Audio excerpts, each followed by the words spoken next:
The alien outpost stood at the very edge of the galaxy, far from busy trade routes and shining cities. It was built from old metal and cracked stone, shaped by many hands but cared for by none. The sky above it was always dark and heavy, filled with slow-moving clouds that dropped ash instead of snow. On the ground, the shelter looked tired. Its walls were broken in many places. Cold air slipped inside through small cracks. Weak yellow lights flickered, fighting the darkness but never winning. Inside the shelter lived children orphans from many species.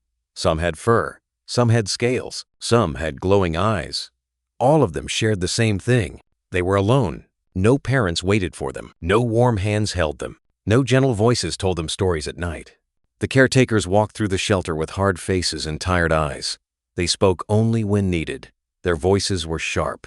Food was given in small amounts. Warmth was a luxury. Kindness was rare. Tonight was different. It was Christmas Eve. But no music played. No lights sparkled. No gifts waited. The word Christmas meant nothing here. Near one corner of the shelter, a small group of children sat close together, trying to share warmth.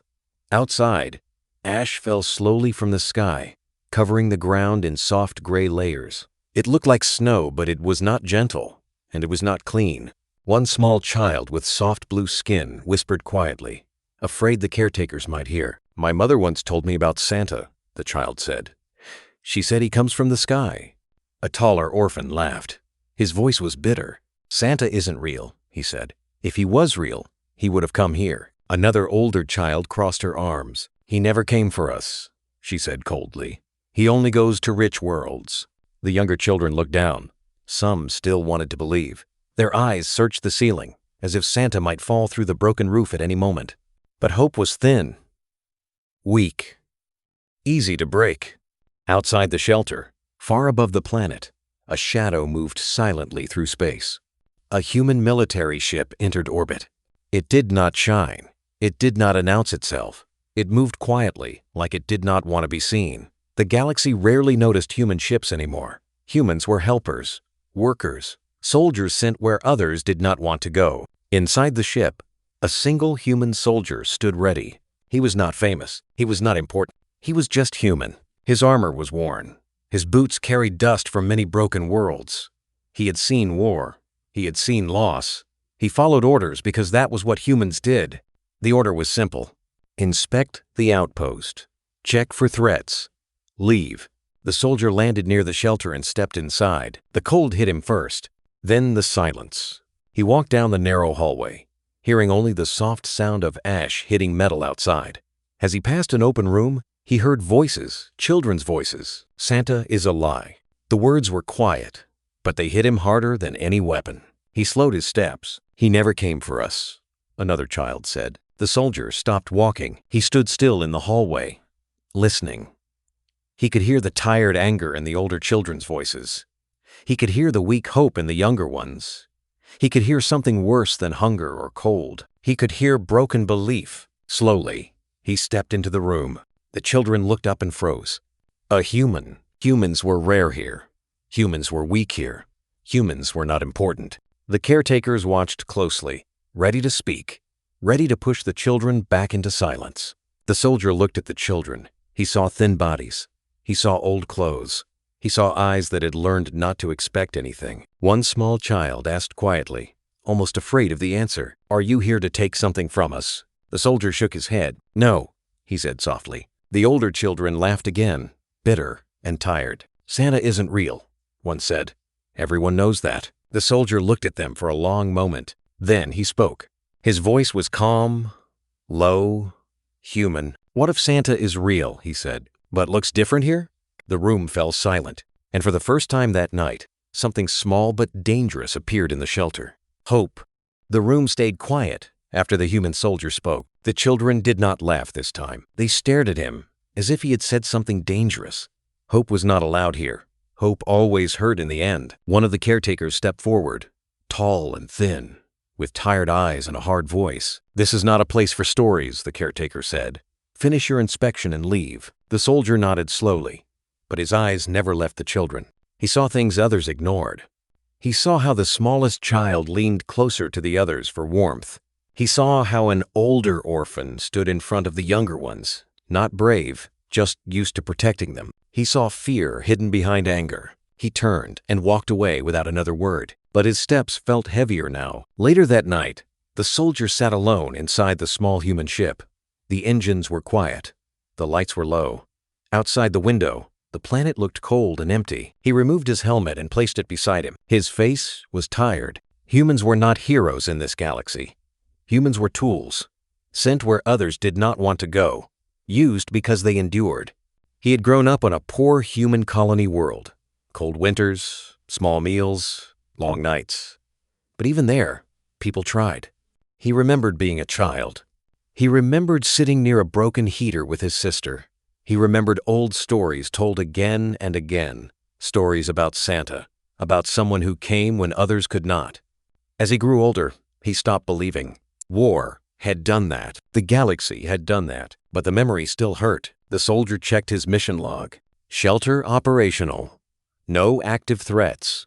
Recommend minimal resource support. That was the easy report. He stared at the screen. Then he remembered the child's voice. Santa is a lie. The soldier closed the report. The next morning, he returned to the shelter. The caretakers watched him closely. They did not trust humans. Humans asked questions. He walked through the cold halls again. The children watched from corners and doorways. Some looked curious. Some looked angry. Some looked afraid. He stopped near the same group from the night before. One older orphan spoke first. "Why are you here again?" the child asked. The soldier knelt down so his eyes were level with theirs. "I wanted to understand," he said. "Understand what?" another child asked. "Why you stopped believing," he replied. Silence followed. Finally, the same small blue-skinned child whispered, "Because believing hurts." The soldier nodded. "Yes," he said. "It does." A caretaker interrupted. "They do not need comfort. They need discipline." The soldier stood up slowly. "They need warmth," he said calmly. "They need safety." The caretaker laughed once, sharp and short. "From a story?" The soldier did not answer. He turned and left again. But this time, the children watched him go with different eyes. Back on his ship, the soldier opened a sealed locker. Inside were supplies meant for emergencies only. Medical packs, power cells, food rations, repair tools. If he used them, he would have to explain. If he explained, he would be punished. He stared at the supplies for a long time. Then he smiled faintly. "Santa looks different here," he whispered to himself. That night, strange things began to happen inside the shelter. One heater that had been broken for years suddenly came to life. Warm air filled one hallway. Children gathered near it in shock. Lights stopped flickering. They stayed on. Water flowed warmer than usual. Caretakers argued quietly, confused and angry. The children whispered again, but this time the whispers were different. "Did you feel that? It's warmer. Someone fixed it." Outside, the soldier worked quietly, unseen. He repaired. He adjusted. He shared power where there was none. Humans were good at fixing broken things. Near midnight, the smallest child sat near the heater, holding a thin blanket.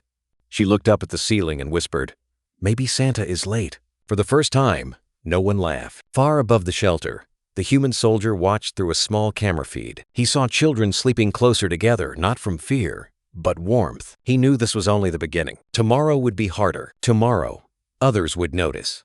But tonight, something had changed, and hope, once dangerous, had begun to breathe again. The warmth did not disappear the next morning. That alone was strange. The children woke up slowly, confused by the feeling in their fingers and toes. For the first time in a long while, their breath did not fog the air in front of them. The heaters were still working. The lights were steady. The shelter felt alive. The caretakers noticed immediately. They walked the halls, checking panels and vents, speaking in sharp whispers. Power readings made no sense. Nothing had been officially repaired. No supply ships had arrived. Someone had changed something. The children watched quietly from doorways. They did not cheer. They did not smile too fast. Hope had taught them to be careful. By midday, the human soldier returned. This time, he carried a small tool bag on his back. The caretakers blocked his path. "You are not assigned repair duty," one said. The soldier kept his voice calm. "I noticed safety issues," he replied. "Cold kills faster than hunger. The caretaker hesitated. Rules were rules, but dead children were problems. After a moment, the caretaker stepped aside. The soldier entered. The children followed him with their eyes as he moved through the shelter, checking walls, vents, and power lines. He worked slowly and carefully, explaining nothing. One child finally asked, "Why are you helping us?" The soldier paused. "Because someone should," he said. That answer stayed with them. Outside the shelter, the outpost was busy but cruel. Traders passed by without looking inside. Guards laughed near fires. No one cared about the children. The soldier began to trade. He gave away part of his rations to merchants. He fixed broken machines in exchange for small items. He repaired a cracked engine and received old blankets. He rewired a power unit and earned children's shoes that were never sold. Each trade cost him something. Each trade brought him closer to his plan. At night, he returned to his ship with fewer supplies and a tired body. He slept little. He thought a lot. The plan was simple. Make the shelter warm. Make the children feel safe. Then give them something to remember. Inside the shelter, whispers grew. He fixed the heat. He made the lights stay on. He smiled at us. One older orphan shook his head. "Don't trust him," he warned. "He will leave like everyone else." The younger children listened but still watched the door whenever the soldier arrived. One small child noticed something strange. The soldier now wore a red scarf. It was old and thin, clearly too small for him. One of the children recognized it. It had once belonged to a child who had been adopted and never returned. "Why do you wear that?" she asked. The soldier looked down at the scarf. "Because it reminds me," he said. "Of what?" she asked. "Of who I'm doing this for," he replied. The caretakers grew angry. Resources were being used. Power was being shared. Order was slipping. One caretaker confronted the soldier late in the evening. "You are filling their heads with stories," he said.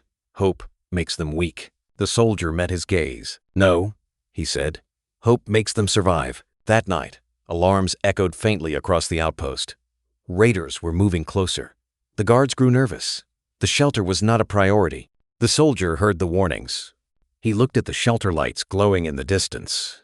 And he made another decision. Back inside his ship, he opened the last locked crate. Inside were emergency supplies meant only for soldiers. He hesitated. Using them meant breaking rules. It meant punishment.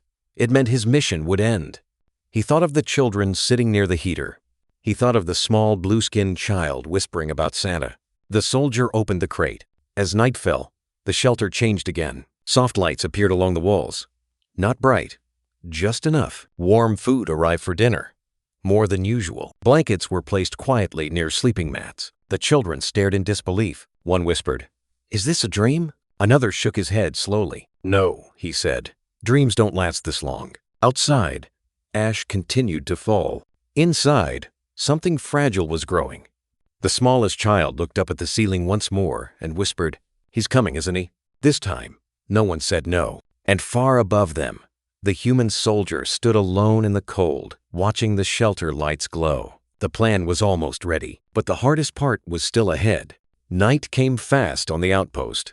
The ash fell thicker now, covering the ground like gray snow.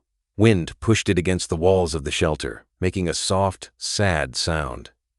Inside, the children sat close together, wrapped in blankets. The lights were low but warm. For once, they were not afraid of the dark. Then, the alarms began. A sharp sound cut through the outpost, loud and sudden. Red warning lights flashed in the distance. Guards shouted. Heavy boots ran across metal paths. Raiders. The older children knew the sound. Their bodies went stiff. "They're coming," one whispered. The caretakers rushed through the shelter, shouting orders. Panic spread fast. Doors slammed. Power systems flickered. One caretaker hissed, "Stay where you are," then ran. The children were alone. Outside, black shapes moved through the ash storm. Raider ships landed hard, shaking the ground. Weapons fired. Sparks lit the sky for short, violent seconds. The shelter lights flickered, then went out. Darkness swallowed the room. The youngest children cried. Older ones pulled them close, trying to be strong, even as fear shook their hands. "He won't come," someone whispered. "No one ever comes." At the edge of the outpost, the human soldier heard the alarms. He was already moving. He ran through the ash, armor covered in gray dust. Blaster fire flashed around him. Raiders pushed toward the center of the outpost, ignoring the shelter. It was not worth anything to them, but the soldier knew better. He reached the shelter door and forced it open. Inside, darkness and fear waited. "It's okay," he called out. "Stay down." His voice was calm, but his body was tense. Raiders spotted him. "Human," one growled. "Easy target." They were wrong. The soldier moved fast. He used the walls. He used the dark. He fought not to win, but to delay. Every second mattered. A blast struck his armor. He fell, rolled, stood again. Pain burned through his side. Still, he stood between the children and the danger. Inside the shelter, the children heard the fighting. Metal hit metal. Shots echoed. The sound felt too close. One child whispered, "He said Santa looks different here." Another clutched her blanket. Is this what he meant? The power died completely. Total darkness. Then, a sound. Footsteps. Heavy, slow. A deep voice filled the room. Rough, but warm. "Ho, ho, ho. Hold on." The children froze. A red glow filled the shelter as emergency lights turned on. The soldier stepped inside. His armor was damaged. Ash covered his face. Blood ran down his arm. But he was standing. Over his shoulder hung a heavy sack. The raiders outside paused, confused by the sudden lights and resistance. Sirens from patrol ships echoed closer. They began to retreat. The shelter was safe. For now, the soldier knelt slowly in front of the children. They stared at him, eyes wide. "You came back," one said. "I said I would," he replied. He reached into the sack. One by one, he pulled out small items. A toy repaired from scrap, warm gloves, food wrapped carefully, a blanket with a small tag and a name written on it. The children did not rush forward. They waited. Then the smallest child stepped closer. "Are you Santa?" she asked softly. The soldier smiled, tired and gentle. "No," he said. "I'm just human." She looked at the gifts, then at him. "That's close enough," she said. The caretakers returned slowly, ashamed and silent. They said nothing. The soldier stayed until morning. He stood watch while the children slept, holding their gifts like treasures. Outside, ash continued to fall. Inside, warmth remained. The soldier looked at the red scarf around his neck and adjusted it. Hay had broken rules. He had spent everything. He had risked his life, but for the first time in a long while, he felt something stronger than duty. Hay felt right. And somewhere deep inside the shelter, belief was no longer weak. It was alive. Morning came slowly. Gray light pushed through the broken windows of the shelter. The ash outside still fell, but softer now, almost gentle. Inside, the shelter was quiet. The children were asleep, not the restless sleep of fear, but deep and calm. Some held their gifts close. Some slept under new blankets. A few smiled in their dreams. The human soldier sat against the wall, his back resting on cold metal. His armor was damaged. His body hurt. He had not slept, but he watched them. When one child stirred, he shifted closer. When another whimpered, he adjusted a blanket. For once, he was not a soldier. He was a guard of something fragile. Hope. The caretakers entered quietly. They moved slower than usual. Their voices were gone. Their eyes avoided the children at first, then slowly returned to them. One caretaker stopped near the soldier. "You should not have done this," he said, but his voice was weak. The soldier looked up. "Maybe," he replied, "but they needed someone." The caretaker looked at the sleeping children, at the warmth, at the light. He said nothing more. As the children woke, confusion filled the room. The lights were still on. The heater still worked. The gifts were real. One child rubbed his eyes. "It's still here," he said. Another whispered, "So it wasn't a dream." They noticed the soldier watching them. He smiled. A small, blue-skinned child stepped forward, holding a simple toy made from scrap metal. "You stayed," she said. "Yes," the soldier answered. She tilted her head. "Santa always leaves gifts and goes away." The soldier thought for a moment. "Sometimes," he said, "Santa stays long enough to make sure the door is locked." That made her smile. Later that day, the children gathered around him, not all at once. Slowly, carefully. One older orphan finally spoke. "You fought for us," he said. "Why?" The soldier removed his helmet and placed it on the floor. "Because I know what it feels like. he said. To wait, to hope, to be forgotten. The room stayed silent. Another child asked, "So, Santa is not real?" The soldier looked at their faces. "No," he said gently. "Santa is not magic. Som faltes fel." "But," he continued, "Santa is someone who shows up when others don't." The children listened closely. "Santa is someone who gives when it costs them," he said. "Someone who protects when it's dangerous. Someone who cares, even when no one is watching." He looked around the shelter. "Santa is not a person," he finished. "Santa is a choice." The smallest child hugged her blanket tighter. "So, you chose to be Santa?" she asked. The soldier smiled. "Just for one night," he said. Word spread through the outpost. A human soldier had defended a shelter. A human had spent his own supplies. A human had stayed. Other species whispered. Guards talked. Traders noticed. A message was sent up the chain. Not a punishment. A pause. That evening, supply drones arrived. Food, medicine, power cells. The caretakers stared in shock. The children cheered softly, unsure if cheering was allowed. The soldier watched from the doorway. His mission was over. That night, the children gathered again. The smallest child walked up to him with the red scarf in her hands. "You forgot this," she said. The soldier knelt. "Keep it," he said. "It belongs here now." She shook her head. "No," she said. "Santa needs it." The soldier laughed quietly. Then he stood. Before leaving, he turned back one last time. The shelter was warm. The children were safe. The lights were steady. The lie had been broken. Santa had been real, not because of magic, but because a human chose to care. The human soldier left the shelter at dawn. There was no ceremony, no goodbye speech, no medals. He walked alone across the ash-covered ground, his boots leaving shallow marks that the wind slowly erased. From the doorway, the children watched. They did not cry. They stood quietly, holding their gifts, wrapped in blankets, warm for the first time in their lives. The smallest child raised her hand and waved. The soldier saw her. He raised his hand once in return. Then, he was gone. The shelter did not return to the way it had been. That was the strange part. The heaters stayed on. The lights stayed bright. Supply drones came again and again. New caretakers arrived, quieter ones, kinder ones. The old rules faded. The children noticed. Food became regular. Names were spoken with care. No one laughed at hope anymore. And at night, when ash fell like snow, the children told stories. Not the old ones, new ones. They spoke of a human in armor, a human who came from the sky, a human who fixed broken things, a human who stayed when danger came. Some said he fought monsters.